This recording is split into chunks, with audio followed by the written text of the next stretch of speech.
এটা তো হলো ক্রস না? এটা হলো Friesian cross. Friesian cross mix আছে তাই না ভাই? এটা বয়স কি এখন?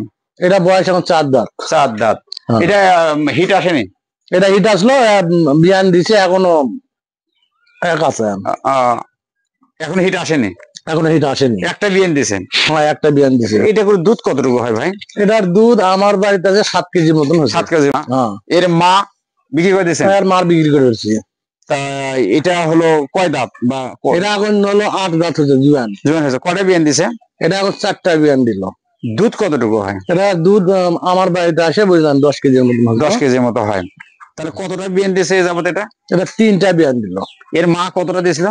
এর মা বোধহয় 4টা কি 4টা। হ্যাঁ, 4টা দিছে।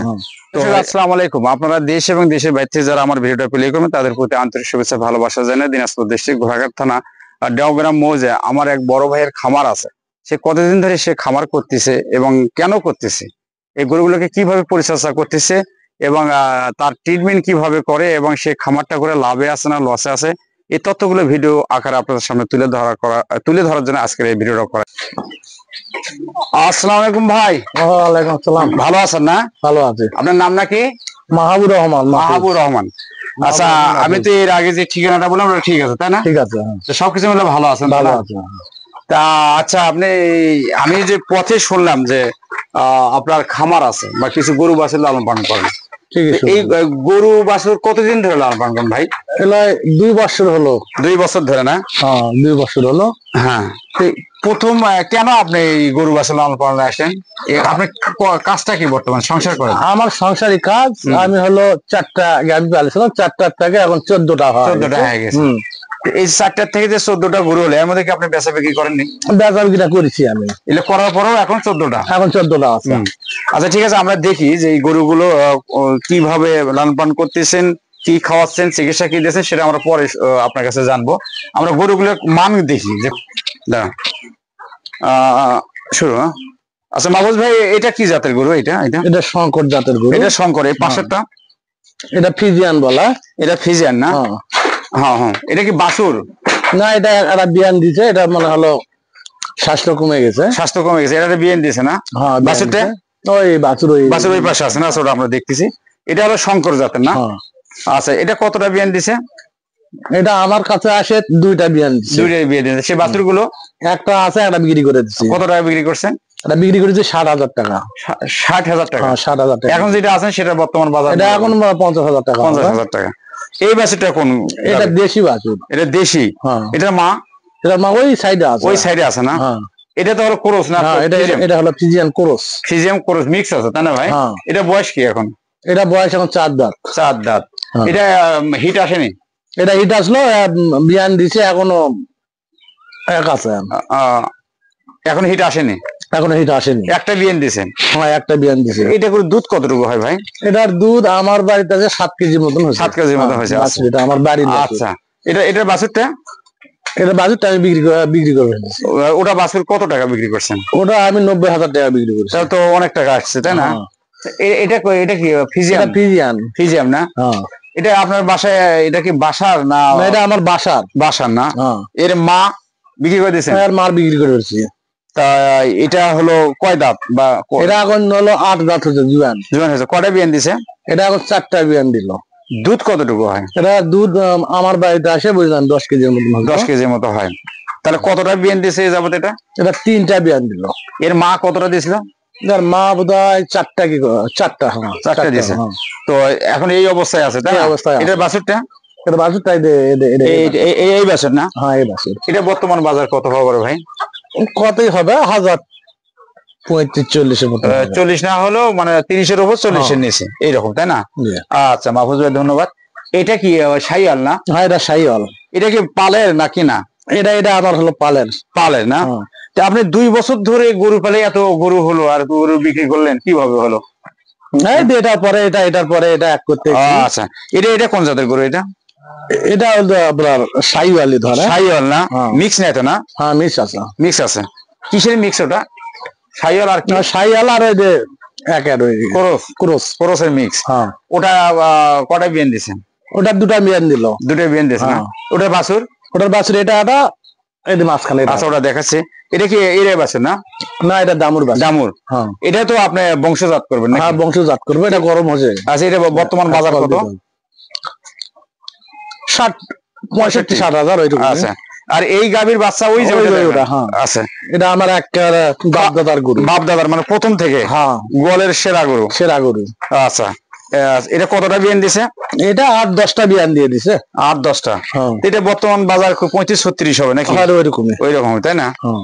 আচ্ছা, এই বাছুর গুলোর হিসাব শুনান, বলেন তো, এটা কোন কোন গরুর বাছুর? এটা ওই যে ওটা মা। ওইটা এইটা মা না? হ্যাঁ, এটা মা। আর এইটা? এটার মা ওই সাইডে। ওইটা। হ্যাঁ। আর এটা? এটা ওটা বললাম, ওই সাইডে। ওই সাইডে, ওই লাস্টে। হ্যাঁ। আচ্ছা, আর এটা? এটাও একেবারে লাস্ট। ওই লাস্ট একটা, মানে পাশাপাশি দুটার একটা। তো এই বাছুর গুলো বর্তমান ওইটার দাম কত হওয়া পরে? ওটা 75 থেকে 80। 80 না হলে 70 পার হবে। হ্যাঁ। আর এটা হয়তো 68-70 এর কাছাকাছি। ওইরকমই। ওটাও হয়তো 45-46। হ্যাঁ, ওইরকমই। আর ওই দুটা হয়তো 40-এর নিচে, 30-এর উপর, এরকম বাজার, তাই না বর্তমান যেটা বাজার? তা এখন মাহফুজ ভাই, আপনি যেটা বলেন যে 2 বছর ধরে লালন পালন করে আপনার খামারের এই অবস্থা, আবার গরু বাছুর বিক্রিও করছেন। তো দেশের যে যুবক আছে তারা কিন্তু অনেকেই সন্দিহীন বা চিন্তায় থাকে যে আমরা কি করব, সেই হিসেবে ভিডিওগুলো করা যায়। তারা কি করবে, আপনার কি বলবেন সেটা আমরা পরে শুনবো। এখন আপনার কাছে আমি শুনবো যে গরুগুলোকে আপনি কি খাওয়ান? আমি যদি ধান, ভুট্টা, গম একটা মিক্সড করে ডলে নিয়ে আসেন, তারপরে গমের ভুসি খিলাই, আর কিছু ফিড দেই, দিয়ে মিক্সড করে দিয়ে দিলাম। দিনে কয়বার খাওয়ান? আমি বর্তমান গরু বেশি হওয়াতে 2 বেলা খেলাই। 2 বেলা? হ্যাঁ, আমার সংসারের কাজ আছে। এক একটা গরু আনুমানিক কত কেজি খায়? আমি বর্তমান খেলাতেছি 1 কেজি 1.5 কেজি এরকম। মানে এক টাইম? হ্যাঁ, এক টাইম। এভারেজে আপনার যে এই যে মানের খাবারটা আপনি দেন, তাতে তো আপনার গরুর গ্রোথ হচ্ছে না। প্রতিটা গরুর কিন্তু স্বাস্থ্য আপনার খারাপ, চিকিৎসার অভাবে হচ্ছে। আমি ঠিক মতো ডাক্তার পাচ্ছি না। আচ্ছা, সেটা গেল। আচ্ছা, ডাক্তারের সাবজেক্টটা আমরা পরে আসছি। আপনার কিন্তু এই গরুর যে বডি দেখতেছি, বডি অনুযায়ী আমার মনে হয় যেমন ওই গরুটা প্রতিদিন আপনার 6 কেজি 5 থেকে 6 কেজি খাবার দিতে হবে। এই লাইনে প্রতিটা গরুই আপনার কিন্তু ভালো মানের খাবার দিতে হবে, তাছাড়া কিন্তু গরুর আপনার স্বাস্থ্য হবে না, গ্রোথ হবে না, এবং বাছুর ভালো হবে না। আপনি চিন্তা ভাবনা করে যদি পারেন গরুর খাবার মানটা একটু বাড়িয়ে দেবেন, ঠিক আছে? এটা হলো আমার পরামর্শ। ঠিক আছে। এবং এই যে গোয়ালঘাটে যে পয় পরিষ্কার আছে, এগুলো একটু পয় পরিষ্কার করে রাখার চেষ্টা করবেন। তাতে আপনার গরুর কিন্তু সুস্বাস্থ্য থাকবে এবং রোগ থেকে মুক্ত থাকবে, বা গরু থেকে মুক্ত থাকবে। আপনি যে চিকিৎসার কথাটা বললেন, আপনি চিকিৎসাটা কিভাবে দেন? আমি কোন একটা গরু অসুখ হলো, অসুখের জন্য একরামুল ডাক্তার আছে, গ্রাম্য ডাক্তার, যেটা চিকিৎসক, সে এসে ব্যবস্থা দেয়। আপনি যে কথাটা বলেন যে আমি ডাক্তারের সমস্যা আছি, আপনার বাসায় যদি 18 থেকে 35 বছরের মধ্যে কোনো যুবক থাকে, তা আপনার যুব উন্নয়ন থেকে একটা প্রশিক্ষণ নিতে পারেন। এটা তো কোনো একই নয়, তাই না? 18 থেকে যদি 35 বছর বয়সের কোন একটা এসএসসি পাস পর্যন্ত সর্বনিম্ন শিক্ষাগত যোগ্যতা মেট্রিক পাস লাগবে, যেটা আগেকার ভাষা, তাহলে আমার সাথে যোগাযোগ করলে আমি এই ধরনের একটা সুযোগ করে দিতে পারবো। তাহলে একটা কোর্স করে আসলো, তাহলে আপনার এই যে ডাক্তারি যে একটা কস্ট, সেটা আপনার লাগলো না। হ্যাঁ, তো তারপরেও যেহেতু ডাক্তার আপনার খামারে আসে, কি কি রোগ হয় ভাই আপনার গরুর? আমাদের মানে 2 বছর থেকে আমার গরুর বর্তমান রোগ না বলেই চলে। যদিও আসে খুরাই আমরা আগে ভ্যাকসিন করে দেন বছরে 2 বার। আচ্ছা, তো আপনার চিকিৎসা গেল, খাদ্য গেল, পয় পরিষ্কার তো অবশ্যই একটু আপনার কোনো লোক সিলেকশন আপনি নিজেই? আমি একাই, যার জন্য একটু সমস্যা হয়। যদি ভবিষ্যৎ পরিকল্পনা কি আপনার? আপনি যেহেতু একাই করতেছেন, 2 বছরের মধ্যে এতগুলো গরু আবার বেচা বিক্রিও করছেন, আপনার ভবিষ্যৎ পরিকল্পনা কি? পরিকল্পনা মানে আমি এটা যদি সুযোগ সুবিধা পাই, তাহলে আমি আরো বেশি করবো, আরো বড় করবেন। তখন হয়তো লোক রাখার চেষ্টা, যাতে এই খামার গুলো, গরু বাছুরের গা গোসল, খাবার গুলো টাইম মতো দেওয়া, কোন গরু হিটে আসলো, কোন গরু জ্বর সর্দি হলে সেগুলো মেনটেনেন্স করতে হবে, ঠিক না? আমি দোয়া করি আপনি যেন আপনার স্বপ্নের জগতে পৌঁছে যান, এই চাষবাসের পাশাপাশি খামারটা যেন বড় হয়, কথা ঠিক না? ঠিক। এখন হলো দেশে আমার কথা যে এই যে গরু বাছুর গুলো যে আপনি লালন পালন করে সবকিছু মিলে আপনি লাভে আছেন না লসে আছেন? আমি লাভে আছি ভাই, লাভে আছি। গরুর উপর কোনো বিকল্প হয় না। তো কোনো লোক কমেন্টস লেখে বা এই ভিডিওগুলো দেখে বিভিন্ন ধরনের মন্তব্য করে যে বর্তমান জিনিসপাতির দাম বেশি, গরু বাছুর করে মানে ব্যবসা করে বা খামার করে লস হয়। লসটা কেন হয় বা লাভটা কিভাবে হবে, এটা সেই কথাটা আপনার মুখে আমি শুনতে চাই। এটা লাভ মানে গরু বুঝলেন ঠিক মতন টাইম টু টাইম খেলাতে হবে, যেটা কমই খেলাও আর বেশি খেলাও টাইম টু টাইম খেলাতে হবে। হ্যাঁ, আচ্ছা, তারপরে এই আর যখন কোনটা হিট আলো না, কোনটা কল দিতে হবে, এলা কিন্তু অন্য মানুষ কিন্তু বোঝে না। কি কারণে বোঝে না আমি কই, যে একটা গরু বুঝছেন লেলপা ভাঙিলে বোঝা যাবে যে হিট আসবে। এক কিছু উপরই বুঝলেন ভ্যাকসিন মানে ভিটামিন দিতে হবে, দিলেও একবার ক্লিয়ার হয়ে আসলো। আর এই জিনিসটা বোঝে না। আর অন্যান্য মানুষ বুঝলেন যে না 10 টাকা হতে বুঝছেন 10 টাকা লাভ পাবো, বিক্রি করে আচ্ছা, মূল কথা যে খামার করতে গেলে ধৈর্য ধরতে হবে, ধৈর্য দরকার, এবং বুঝে সুঝে খামার করতে হবে, বুঝে সুঝে খাওয়াইতে হবে, এবং কোন মানের গরু কিনবো সেটাও ধারণা থাকতে হবে। হঠাৎ করে একটা দালাল ধরে 10,000 টাকার গরু 20,000 টাকা নিয়ে এসো, তাহলে তো তার লাভ হবে না, লাভটা তো খাবে, তাই না? তা আপনি সর্বসাকুল্য আপনার বক্তব্য হলো কি, যে যদি কেউ খামার করে তাহলে বুঝে সুঝে জানে শুনে গরু ভালো নির্বাচন করতে হবে, ভালো মানে গরু কিনতে হবে, নিজে কিনতে হবে, নিয়ে এসে গরুগুলোকে ভালোভাবে পরিচর্যা করতে হবে। এটাই। আর এটা কি আপনার যুবকদের জন্য মেসেজ? হ্যাঁ, মেসেজ।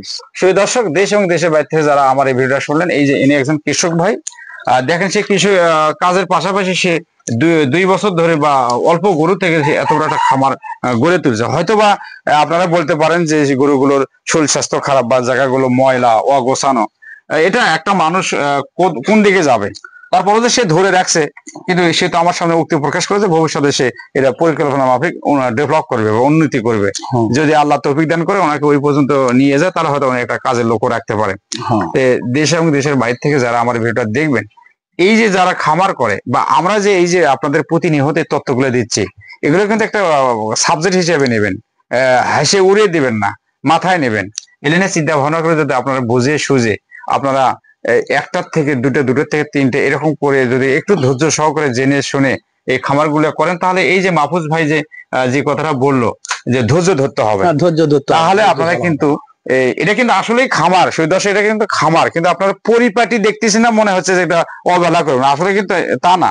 এখানে কিন্তু অনেক টাকার সম্পদ। এনে যেটা বুঝালে বিক্রি পরেও এই গরুগুলো।